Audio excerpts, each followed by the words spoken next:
Hello, कैसे हैं आप सब। मैं आपका मेंटर और आप देख रहे हैं लर्न इंग्लिश विदाउट रूल्स का एक नया और फ्रेश सेशन। आज यहाँ पर उपस्थित हुए हैं द हिंदू एडिटोरियल वोकैबुलरी के साथ। सेशन को शुरू करेंगे, लेकिन उससे पहले जो लोग इस चैनल पर नए हैं और वैसे पुराने लोग जिन्होंने अब तक चैनल को सब्सक्राइब नहीं किया है, तो प्लीज सब्सक्राइब कर लीजिए। बेल आइकन प्रेस करके नोटिफिकेशन को ऑल पर रखिएगा, ताकि यहाँ से जो भी वीडियो अपलोड हो उसकी सूचना मिले और आपका कोई भी सेशन मिस ना हो। लाइक और शेयर जरूर कीजिएगा। आप लोग बहुत ही कंजूस हैं, लाइक करना भूलिएगा नहीं। और अगर हाँ, लाइक ना करने की वजह कोई त्रुटि है तो बिल्कुल सेशन में कमेंट के माध्यम से आप मुझे लिख करके बताइए। मैं कोशिश करूंगा कि जितनी बेहतर सुधार हो सकती है मैं करूं। वैसे ये सेशन आप सबके लिए ही डेडिकेटेड है और आप ही के हिसाब से इस सेशन को संचालित किया जाता है। मैं अपनी तरफ से ये कोशिश करता हूं कि किसी भी सेशन में नाम मात्र की भी त्रुटि ना रहे। इसलिए अगर वीडियो पसंद आए तो लाइक जरूर कीजिएगा। चलिए सेशन की शुरुआत करते हैं। लर्न इंग्लिश विदाउट रूल्स के सेशन में एक बार फिर से आप सबका तहे दिल से स्वागत है। उम्मीद है आप सब तैयार हैं। तो चलिए फटाफट सेशन की शुरुआत करते हैं और यहां पर लेते हैं पहला वर्ड। और जो सेशन का पहला वर्ड है वो है वेल्ड। वेल्ड एक एडजेक्टिव की तरह इस्तेमाल होता है और इसका मतलब होता है नॉट एक्सप्रेस डायरेक्टली और clearly because you do not want your meaning to be obvious. है ना, किसी भी चीज को डायरेक्टली एक्सप्रेस नहीं करना, मतलब होता है ढका हुआ, छिपा हुआ, अस्पष्ट या अप्रत्यक्ष के अर्थ में हम वेल्ड का इस्तेमाल करते हैं। सिनोनिम की बात करें तो हिडन, कंसील्ड, कवर्ट एंड सरप्टिशियस। क्या हो जाएगा यहां पर जो सिनोनिम है? Hidden, concealed, covert and सरप्टिशियस। Antonym की बात करें तो open, overt, explicit, blatant and evident. क्या हो जाएगा? Open, overt, explicit, blatant and evident इसका इस्तेमाल करते हैं हम वेल्ड के एंटोनिम के तौर पर। एग्जांपल की बात करें तो Manisha took the comment as a veiled threat. है ना, Manisha took the comment as a veiled threat मतलब है कि अस्पष्ट थ्रेट के तौर पर मनीषा ने कमेंट को लिया।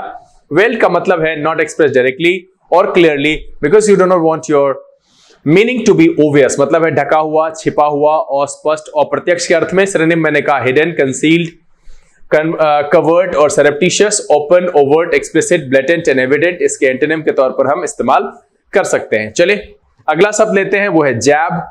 जैब एक नाउन और वर्ब की तरह इस्तेमाल किया जाता है, मतलब इसको हम नाउन की तरह भी यूज कर सकते हैं, वर्ब की तरह भी यूज कर सकते हैं। जैब का मतलब होता है sudden rough push with something sharp, मतलब किसी नुकीले चीज से सडन रफ पुश और the action of putting a drug etcetera under somebody's skin with a needle, मतलब है सुई देने से, कोचने या धक्का देने के अर्थ में इसका इस्तेमाल करेंगे। धक्का या इंजेक्शन के सेंस में और इंजेक्शन देने के अर्थ में, चूंकि ये वर्ब है। सिनोनिम की बात करें तो पोक कह सकते हैं, प्रॉड कह सकते हैं, नज कह सकते हैं और रैम कह सकते हैं। क्या कह सकते हैं? पोक, प्रॉड, नज एंड रैम इसके सिनोनिम के तौर पर इस्तेमाल होगा। एंटोनिम मुझे यहां पर लगा नहीं, इसलिए मैंने यहां रखा नहीं है। एग्जाम्पल देख लीजिए, he gave me a jab in the ribs with the stick. क्या है? He gave me a jab in the ribs with the stick. यहां पर जो दो शब्द आए, पहला है वेल्ड। वेल्ड का मतलब होता है ढका हुआ, नॉट एक्सप्रेस डायरेक्टली और clearly because you do not want your answer और your meaning to be obvious, मतलब है कि आप नहीं चाहते हैं कि आपका आंसर या मीनिंग ओवियस हो, अस्पष्ट, ढका हुआ, छिपा हुआ और प्रत्यक्ष, इस अर्थ में हम वेल्ड का इस्तेमाल करते हैं। दूसरा जो शब्द आया वो है जैब। जैब का मतलब होता है धक्का या इंजेक्शन से, a sudden rough push with something sharp, इस सेंस में हम जैब का इस्तेमाल करते हैं। चलिए अगले पेज पर बढ़ते हैं। अगला जो शब्द है वो है डिफ्रे। डिफ्रे एक वर्ब की तरह प्रयोग होता है। इसका मतलब होता है प्रोवाइड मनी टू पे अ कॉस्ट और एक्सपेंस। क्या है? प्रोवाइड मनी टू पे अ कॉस्ट और एक्सपेंस, अदा करना या चुकाने के अर्थ में हम डिफ्रे का प्रयोग करते हैं। सिनोनिम की बात करें तो पे, कवर, सेटल एंड फाइनेंस। क्या हो जाएगा? पे, कवर, सेटल एंड फाइनेंस इसके सिनोनिम के तौर पर इस्तेमाल होगा। एंटोनिम की बात करें तो टेक, चार्ज एंड रिप्यूडिएट इसके एंटोनिम के तौर पर हम इस्तेमाल कर सकते हैं। क्या कर सकते हैं? टेक, चार्ज एंड रिप्यूडिएट इसके एंटोनिम के तौर पर हम इस्तेमाल कर सकते हैं। अगर हम सेंटेंस की बात करें, the company will defray all your expenses including car rental. क्या है? The company will defray all your expenses including car rental. Defray का मतलब होता है प्रोवाइड मनी टू पे। क्या है? प्रोवाइड मनी टू पे, अदा करना और चुकाना, इस अर्थ में हम डिफ्रे का प्रयोग करते हैं। अगला जो शब्द है वो है डिपिक्ट। डिपिक्ट वर्ब की तरह प्रयोग होता है और डिपिक्ट का मतलब होता है टू शो समबडी और समथिंग इन अ पेंटिंग और ड्राइंग। टू से समबडी और समथिंग इन अ पेंटिंग और ड्राइंग मतलब है चित्रित करने से, और टू डिस्क्राइब समबडी और समथिंग इन वर्ड्स मतलब है चित्रित करना, दर्शाना, किसी व्यक्ति या वस्तु का शब्दों में वर्णन करना। इस अर्थ में हम डिपिक्ट का प्रयोग करते हैं। सिनोनिम की बात करें तो portray, describe, narrate and delineate portray, describe, narrate and delineate इसके सिनोनिम के तौर पर इस्तेमाल करेंगे। एंटोनिम की बात करें तो distort, falsify, misrepresent and hide. क्या हो जाएगा? Distort, falsify, misrepresent and hide एक अर्थ में इसके एंटोनिम के तौर पर इस्तेमाल किया जा सकता है। तो डिपिक्ट का मतलब होता है चित्रित करना।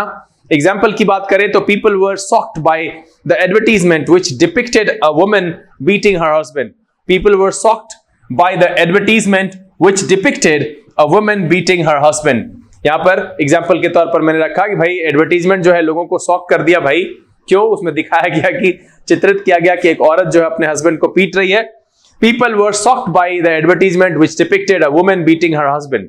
इस पेज पर जो दो शब्द आए, पहला है डिफरे। डिफरे का मतलब होता है प्रोवाइड मनी टू पे, मतलब होता है अदा करना और चुकाना। इस अर्थ में हम डिफरे का प्रयोग करते हैं। और डिपिक्ट का मतलब होता है टू शो समबडी और समथिंग इन अ पेंटिंग और ड्रॉइंग, और टू डिस्क्राइब समबडी और समथिंग इन वर्ड्स, मतलब है चित्रित करने या वर्णन करने के अर्थ में हम डिपिक्ट का प्रयोग करते हैं। चलिए अगले शब्द की तरफ बढ़ते हैं। अगला है इंडोमिटेबल।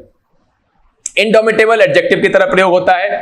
इम्पॉसिबल टू डिफीट और frighten even in a difficult situation, very brave and determined, मतलब होता है कठिन परिस्थिति में भी अजेय एवं निडर, अदम्य के अर्थ में हम इंडोमिटेबल का इस्तेमाल करते हैं। सिनोनिम की बात करें तो इनविंसिबल कह सकते हैं, स्टॉलवर्ट कह सकते हैं, अनबीटेबल कह सकते हैं। क्या कह सकते हैं? Invincible, stalwart and unbeatable. Antonym की बात करें तो सबमिसिव, वीक एंड बीटेबल। क्या हो जाएगा? सबमिसिव, वीक एंड बीटेबल इसके एंटोनिम के तौर पर हम इस्तेमाल कर सकते हैं। सेंटेंस देखते हैं। Example, despite his illness he has an indomitable spirit. क्या है? Despite his illness he has an indomitable spirit, है ना। इलनेस के अलावा भी क्या है उसके पास? इंडोमिटेबल स्पिरिट है। मतलब है कि इम्पॉसिबल टू डिफीट और frighten even in a difficult situation, very brave and determined. Very brave and determined इस सेंस में हम इंडोमिटेबल का इस्तेमाल करते हैं। चलिए अगला शब्द लेते हैं, वो है थ्रॉन्ग। थ्रॉन्ग नाउन और वर्ब दोनों तरीके से इस्तेमाल होता है, मतलब इसका पार्ट्स ऑफ स्पीच नाउन भी है, वर्ब भी है। A large crowd of people और टू मूव इनटू और फिल अ पर्टिकुलर प्लेस, दोनों अर्थ में इस्तेमाल करते हैं। लोगों की भारी भीड़, जमावड़ा या जन समुदाय के अर्थ में हम थ्रॉन्ग का इस्तेमाल करते हैं। सिनोनिम क्या है? Crowd, horde, legion and flock. क्या हो जाएगा? Crowd, horde, legion and flock. और एंटोनिम मुझे यहां नहीं समझ में आया, मैंने डाला नहीं। A huge throng gathered around the speaker. क्या कह रहा है? A huge throng gathered around the speaker, मतलब है कि भारी भीड़ जो है स्पीकर के चारों तरफ जमा हो गई। अ huge throng gathered around the speaker. इस पेज पर जो पहला शब्द आया वो था इंडोमिटेबल। इसका मतलब होता है very brave and determined, impossible to defeat और frighten even in a difficult situation. And throng का मतलब होता है लार्ज क्राउड ऑफ पीपल और टू मूव इनटू और fill in a particular place, वो वर्ब के सेंस में हम लेते हैं। ऐसे लोगों की भारी भीड़, जमावड़ा और जन समुदाय के अर्थ में हम थ्रॉन्ग का इस्तेमाल करते हैं। चले अगला शब्द लेते हैं। अगला है इम्पेटस। इम्पेटस नाउन की तरह इस्तेमाल होता है और इसका मतलब है something that encourages something else to happen, मतलब है किसी चीज को कुछ प्रेरित करे, प्रेरणा या ऐसी वस्तु जो दूसरी की क्रियाशीलता को बढ़ावा दे, मतलब है किसी की एक्टिविटी को बढ़ाने वाली चीजों को हम इम्पेटस कहते हैं। सिनोनिम क्या है? Motivation, stimulus and incitement. क्या हो जाएगा? Motivation, stimulus and incitement. Antonym की बात करें hindrance, block, curve and restraint. क्या हो जाएगा? Hindrance, block, curve and restraint इसके एंटोनिम के तौर पर हम इस्तेमाल कर सकते हैं। एग्जाम्पल देखें, the scandal provided the main impetus for changes in the rules। क्या है? The scandal provided the main impetus for changes in the rules। Impetus का मतलब है something that encourages something else to happen, मतलब है प्रेरणा या ऐसी वस्तु जो दूसरे की क्रियाशीलता, एक्टिविटी को बढ़ावा दे, उसके लिए हम यूज करते हैं impetus। चलिए अगला शब्द लेते हैं। अगला है incur। incur वर्ब की तरह इस्तेमाल होता है और इसका मतलब होता है to suffer the unpleasant results of a situation that you have caused। क्या है? To suffer the unpleasant results of a situation that you have caused, मतलब है अपनी गलती के लिए अप्रिय परिणामों को भुगतना या नुकसान उठाने के अर्थ में हम इनकर का प्रयोग करते हैं। सिनोनिम की बात करें तो यहां पर सिनोनिम के तौर पर जो हम रख सकते हैं शब्द वो है suffer, face, acquire and insight. क्या हो जाएगा? Suffer, face, acquire and insight. Antonym की बात करें avoid, evade, escape and issue. क्या हो जाएगा? Avoid, evade, escape and issue. और मैं चाहता हूं कि आप सब इश्यू का मीनिंग कमेंट में लिखिए, क्योंकि पिछले दिन मैंने इश्यू का मीनिंग बताया है इसी एडिटोरियल वोकैबुलरी को पढ़ाने के दौरान। तो यहां जो दूसरा शब्द था वो था incur, to suffer the unpleasant results of a situation that you have caused, मतलब है अपनी गलती के अप्रिय परिणामों को भुगतना या नुकसान उठाने के अर्थ में हम इनकर का प्रयोग करते हैं। एग्जाम्पल कहे तो कहे the play has incurred the anger of both audience and critics. क्या कह रहा है? The play has incurred the anger of both audiences and critics, मतलब भैया दोनों का जो है वो झेलना पड़ा है, नुकसान उठाना पड़ा है। किसकी तरफ से भैया? प्ले को नुकसान उठाना पड़ा, किसका भी भाई? ऑडियंस का भी और क्रिटिक्स का भी। The play has incurred the anger, उसका क्रोध झेलना पड़ा है, उसका नुकसान उठाना पड़ा है। To suffer the unpleasant results of a situation that you have caused, इस सेंस में हम यूज करते हैं इनकर का, मतलब है अपनी गलती के अप्रिय परिणामों को भुगतना या नुकसान उठाने के अर्थ में। तो इस पेज पर जो दो शब्द आए, पहला आया इम्पेटस, मतलब है something that encourages something else to happen, something that encourages something else to happen, या प्रेरणा ऐसी वस्तु जो दूसरे की एक्टिविटी को बढ़ा दे, प्रेरित करे, इम्पेटस कहते हैं। और इनकर का मतलब होता है to suffer the unpleasant results of a situation that you have caused, यानी कि नुकसान उठाना, अपने द्वारा की गई गलती का भुगतान करना, उसको फेस करना, उसके अप्रिय परिणामों को फेस करना, इस सेंस में हम इनकर का प्रयोग करते हैं। चलिए अगला जो शब्द है वो है रेंडर। रेंडर वर्ब की तरह इस्तेमाल होता है और रेंडर के कई सारे मीनिंग होते हैं, कुछ मैंने यहां पर रखा है। To give help etc. to somebody or to cause somebody or something to be in a certain situation, मतलब है किसी को सहायता आदि देना या किसी व्यक्ति या वस्तु को किसी स्थिति में डाल देना। इस अर्थ में भी हम रेंडर का प्रयोग करते हैं। सिनोनिम की बात करें तो deliver, distribute, give and donate. क्या हो जाएगा? Deliver, distribute, give and donate, इसके सिनोनिम के तौर पर इस्तेमाल कर सकते हैं। एंटोनिम की बात करें तो hold, keep, retain and withhold. क्या हो जाएगा? Hold, keep, retain and withhold. Hold, keep, retain and withhold इसके एंटोनिम के तौर पर इस्तेमाल किया जा सकता है। एग्जांपल देख ले, they rendered assistance to the disaster victims. क्या है? They rendered assistance to the disaster victim, यहां पर है टू गिव हेल्प, इस अर्थ में हमने इस एग्जांपल को रखा है। मैं बार बार कहता हूं कि एक शब्द कई अर्थ में प्रयोग होता है, संदर्भ के हिसाब से जो एडिटोरियल में वर्णित होता है हम उस अर्थ को लेने की कोशिश करते हैं, बगल में दूसरे मीनिंग को भी हिंट के तौर पर हम रख देते हैं, लेकिन इसका यह मतलब नहीं है कि वही मीनिंग है। आप कम से कम अगर सेंस एक बार देख ले, लगे जहां पर ऐसा कि भाई कुछ हौच पौच हो रहा है, गड़बड़ हो रहा है, तो आप आश्वस्त हो जाएंगे और आपकी जो कंफ्यूजन है वो समाप्त हो जाएगी। तो रेंडर को जो है हमने टू गिव हेल्प के सेंस में लिया है। सिनोनिम लिखा है deliver, distribute, give and donate, और एंटोनिम लिखा है hold, keep, retain and withhold. चलिए अगला जो शब्द है वो है प्रोग्नोसिस। प्रोग्नोसिस एक नाउन की तरह इस्तेमाल होता है और प्रोग्नोसिस का मतलब है a judgment about how something is likely to develop in the future, मतलब है किसी चीज के बारे में जजमेंट कि वो फ्यूचर में कैसे डेवलप होगा, और an opinion based on medical experience of the likely development of a disease और एन इलनेस। मतलब है कि मेडिकल क्षेत्र से जुड़ा हुआ है, पूर्वानुमान कह सकते हैं, मेडिकल एक्सपीरियंस के आधार पर यह कहना कि आगे कोई भी रोग कैसे डेवलप करेगा, इलनेस कैसे बढ़ेगी उस बात पे। या फिर दूसरा सेंस है judgement about how something is likely to develop in the future, पूर्वानुमान के अर्थ में हम इसका सेंस ले सकते हैं। अगर सिनोनिम की बात करें तो प्रेडिक्शन, फोरकास्ट एंड प्रोफेसी। क्या हो जाएगा? Prediction, forecast and prophecy. Antonym की बात करें तो कैलकुलेशन एंड मेजरमेंट, और यहां पर चूंकि फैक्ट है तो कैलकुलेशन मेजरमेंट हो गया, तो पूर्वानुमान है नहीं भाई, वो पूरा पूरा नियत और फिक्स होगा, उस अर्थ में हम एंटोनिम के तौर पर इसको रख सकते हैं। एग्जाम्पल कहे the prognosis is for more people to work part time in the future. क्या है? The prognosis is for more people to work part time in the future. तो इस पेज पर जो दो शब्द आए उसमें पहला है रेंडर। रेंडर जो है वो टू गिव हेल्प के सेंस में हमने यहां पर लिया है। ऐसे इसका सेंस ये भी होता है टू कॉज समबडी और something to be in a certain condition, और भी कई सारे अर्थ में प्रयोग होता है, किसी व्यक्ति वस्तु को किसी स्थिति में डाल देना। दूसरा था प्रोग्नोसिस, इसका मतलब है पूर्वानुमान, जजमेंट की कोई भी चीज फ्यूचर में कैसे डेवलप करेगा, या फिर मेडिकल एक्सपीरियंस के आधार पर कि कोई भी बीमारी फ्यूचर में कैसे बढ़ेगी या उसमें क्या डेवलपमेंट होगा, इलनेस किस तरीके की होगी, उसके लिए जो कहा जाता है उसको हम कहते हैं प्रोग्नोसिस। चलिए आगे की तरफ बढ़े। अगला जो शब्द है वो है इंटरेस्ट। इंटरेस्ट वर्ब की तरह प्रयोग होता है और इसका जो मतलब है to make somebody responsible for something, मतलब है दायित्व तो सौंपना किसी को किसी काम का। इस अर्थ में हम प्रोग्नोसिस का प्रयोग करते हैं। सिनोनिम की बात करें तो consign, authorise and commend.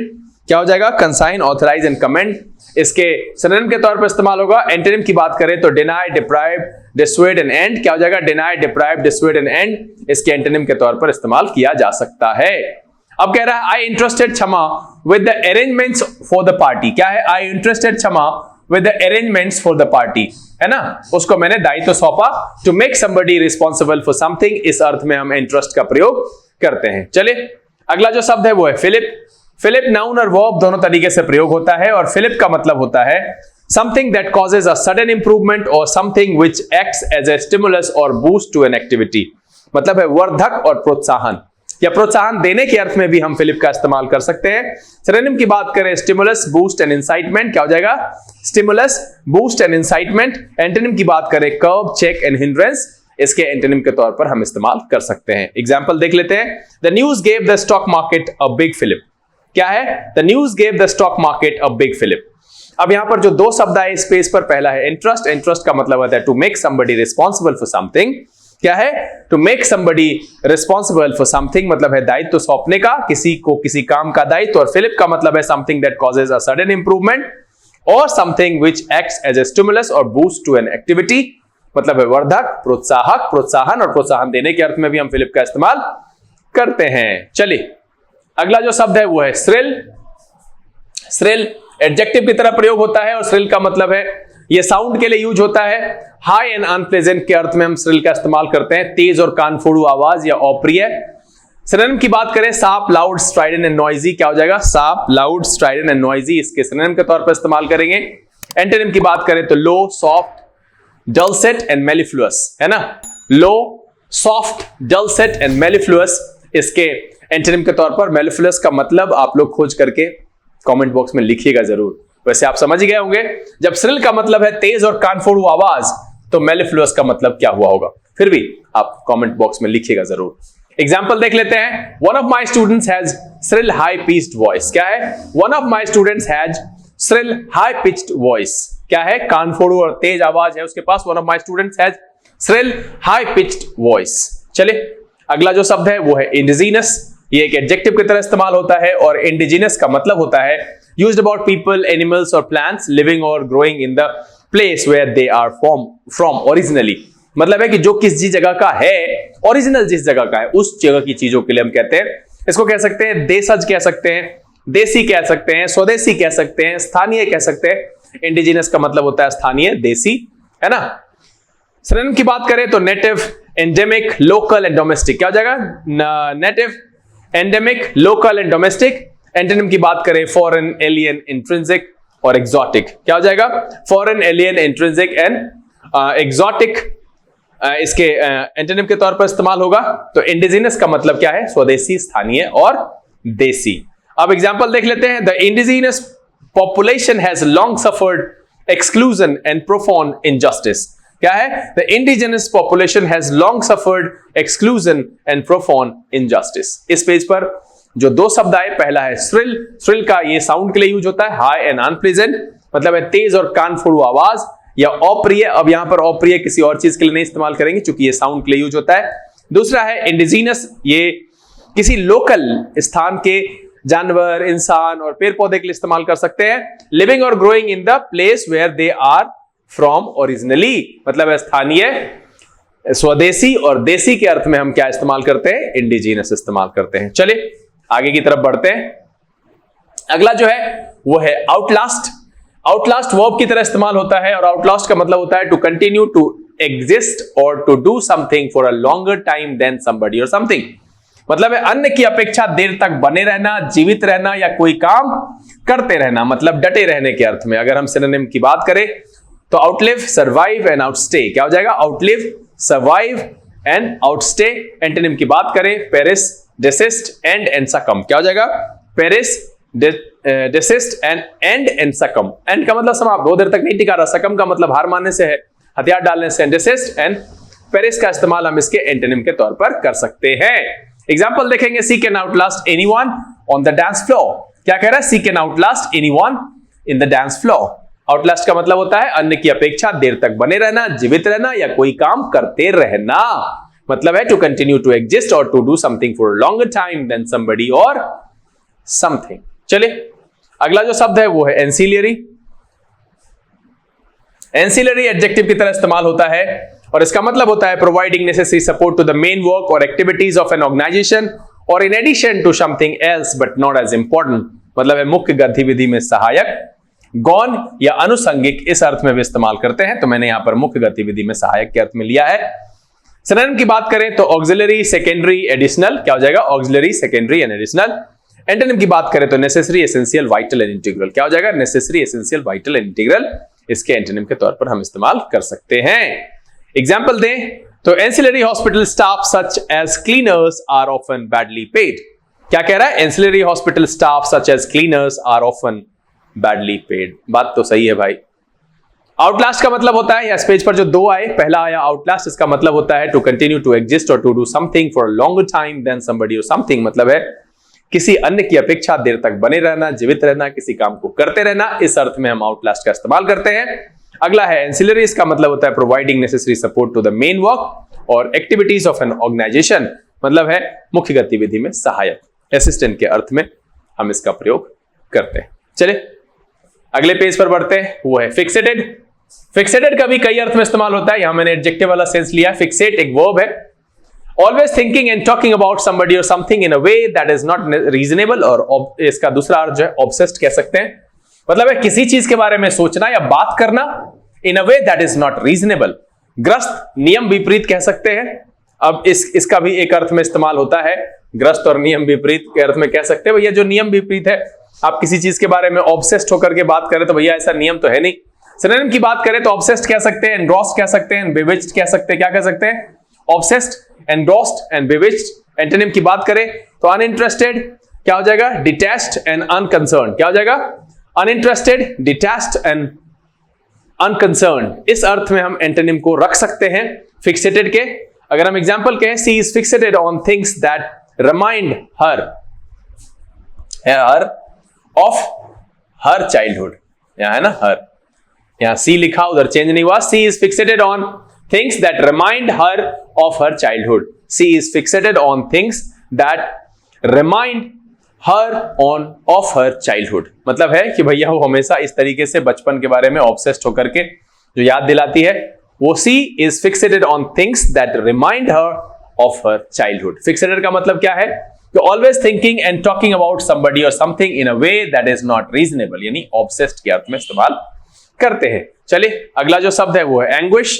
Anguish noun की तरह इस्तेमाल होता है, और एंग्विश का मतलब है ग्रेट मेंटल पेन और सफरिंग। क्या है? ग्रेट मेंटल पेन और सफरिंग, गहरी वेदना या पीड़ा या मनोव्यथा, है ना, इस अर्थ में इस्तेमाल करते हैं। सिनोनिम कहें तो agony, torment, angst, woe and pain. क्या है? Agony, torment, angst, woe and pen.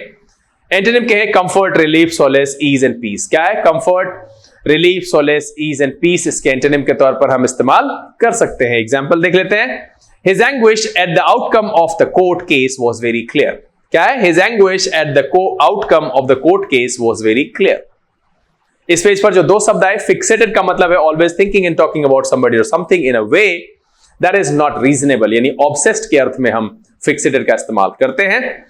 दूसरा है एंग्विश। एंग्विश का मतलब होता है ग्रेट मेंटल पेन और सफरिंग, है ना, गहरी वेदना, मनोव्यथा, इस अर्थ में हम इसका इस्तेमाल करते हैं। चलिए अगले पेज पर बढ़ते हैं और आखिरी शब्द आपके सामने रखते हैं। ये है ब्रश असाइड, और ये नाउन नहीं, एक फ्रेजल वर्ब है, इसको सुधार लीजिएगा। ये एक फ्रेजल वर्ब की तरह होगा। ब्रश असाइड का मतलब है dismiss something as being unimportant. मतलब है किसी चीज को डिसमिस कर देना कि वो अनइंपॉर्टेंट नहीं है। नॉट वर्थ कंसिडरेशन और डिसरिगार्ड समथिंग। मतलब है अनदेखा करने के अर्थ में हम ब्रश असाइड का इस्तेमाल करेंगे कि कोई भी चीज अगर इंपॉर्टेंट नहीं है तो उसको हमने साइड कर दिया, मतलब उस पर ध्यान नहीं दिया। Dismiss something as being unimportant, इस अर्थ में हम ब्रश असाइड का इस्तेमाल करते हैं। ब्रश असाइड फ्रेजल वर्ब है, ये वर्ब का ही एक रूप होता है। चलिए सिनोनिम की बात करें तो disregard, ignore and shrug of. क्या होगा? Disregard, ignore and shrug of इसके सिनोनिम के तौर पर इस्तेमाल करेंगे। एंटोनिम की बात करें तो attend, see, heed and notice. क्या हो जाएगा? Attend, see, heed and notice इसके एंटोनिम के तौर पर हम इस्तेमाल करेंगे। यहां जो आखिरी शब्द मैंने रखा है वो है ब्रश असाइड। ये एक फ्रेजल वर्ब है, इसका मतलब होता है अनदेखा करना। चलिए सेंटेंस देख लेते हैं। He brushed aside attacks on his policies. क्या है? He brushed aside attacks on his policies. उसके पॉलिसी पर जो अटैक्स हो रहे थे उसको उसने अनदेखा किया। ब्रश असाइड जो इस पेज पर आया आखिरी शब्द के तौर पर आया, ये एक फ्रेजल वर्ब है और इसका मतलब होता है dismiss something as being unimportant. क्या है? Dismiss something as being unimportant, मतलब है अनदेखा करने के अर्थ में हम ब्रश असाइड का इस्तेमाल करते हैं।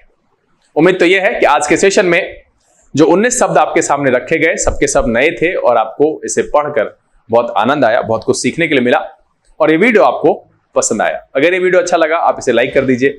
अब तक आपने चैनल सब्सक्राइब नहीं किया तो प्लीज सब्सक्राइब कर लीजिए, बेल आइकन प्रेस करके नोटिफिकेशन को ऑल पर रखिएगा। समय यहां से विदा लेने का। बहुत जल्द इस तरह के इन्फॉर्मेटिव वीडियोस के साथ फिर आपके सामने उपस्थित होंगे। तब तक के लिए आप घर में रहिए, खुश रहिए, मस्त रहिए, अपना और अपने परिवारजनों का ख्याल रखिए, लेकिन पढ़ते लिखते जरूर रहिएगा। लर्निंग विदाउट रूल्स सीजन से this is BK Singh signing off. Keep reading, keep practising. Thank you, God bless you.